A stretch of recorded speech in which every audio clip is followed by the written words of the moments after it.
I'm Madeline, and I'm here with Terri. Would you like to introduce yourself, Terri? Yeah, I'm Terri Long, and I'm an artist. I live in Scottsville. So Terri, can you tell us a little bit about your art background and what kinds of projects you like to do? I studied graphic design in college and worked as a graphic designer for about 17 years and got a little tired of being inside in front of the computer all the time in a cubicle, and I thought, I just want to get out and express myself a little bit more, working with my hands as many ways I can. I've always done collage art. So lately the iterations have been through books.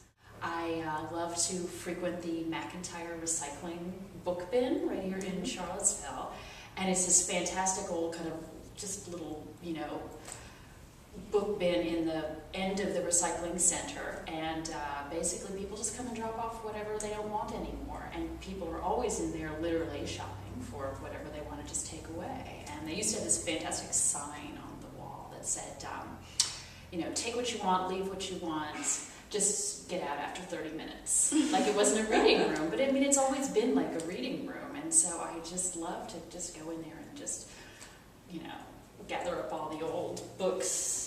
This was one I thought was hysterical. It's called Leather Pants. I mean, this is absolutely hysterical. It was once loved by a library, and of course it was discarded, and they've gotten rid of, somebody just didn't find the value in this anymore. And I may not read it, but I mean, just the title alone is so just kind of... I was going to ask, do you ever get trapped reading your projects? Sometimes I do. Sometimes I do. I definitely...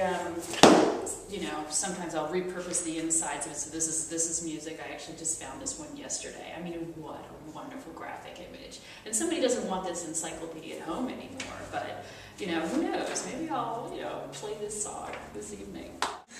Yeah, so sometimes I do actually read them, but mostly I'm just drawn to the books as graphic elements. So in my artwork, what I like to do is repurpose them as best I can. So sometimes it's literally just removing the innards, not using any of the inside, and then just working on this as a new sort of collage palette. And sometimes it's on a whole 100% on top of this. I made this one book podium that was a lot of fun. I literally just stacked them all as tall as I could and turned them into kind of like something you'd see like on the lectern, so you could stand in front of it and talk. In fact, it was showed here at the bridge last March. So I love books. Have you done any other repurposing projects with other materials? I have.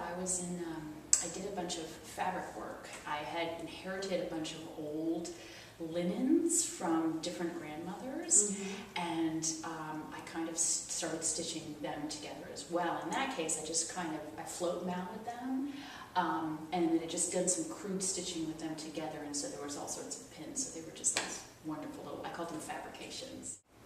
And what led you to apply for the Bridge CSA? Like everybody, I'm a fan of the Bridge. I'm coming for a few years now.